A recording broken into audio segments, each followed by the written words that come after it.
As the world, societies alike are grappling with the growing challenges, how to engage young people in meaningful ways in an era of constant disruption, rapid technological change, and increasing social pressures. Too often young people are told what they cannot do, rather than what they can achieve. Too often indifference replaces involvement, and spectatorship replaces participation. It is my hope that the program will continue to offer a powerful alternative for our Barbadian youth. It will transform passive interest into purposeful action. It will turn your curiosity into competence, uncertainty into confidence, and useful energy into leadership. Most importantly, it will demonstrate that our young people are not the problems to be solved, but partners in building a future Barbados. To you, our new cadets, congratulations on you who have been selected.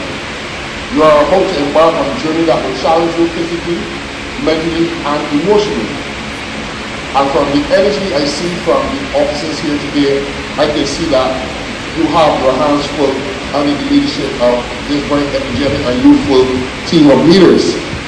You will discover the importance of discipline, integrity, communication, leadership, emergency preparedness, and community service.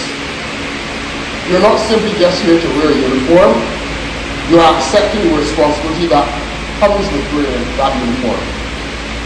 It represents honor, respect, commitment, and service to others. Service to others. It also represents something else, your willingness to step forward when others step back, and to contribute when others remain indifferent. The future of Barbados, my friends, will not be secured by complacency. It will not be secured by young people who lack innovation, lack engagement, or shun resilience. It will be supported by those who are innovative, who are engaged, resilient, and those who are prepared to lead.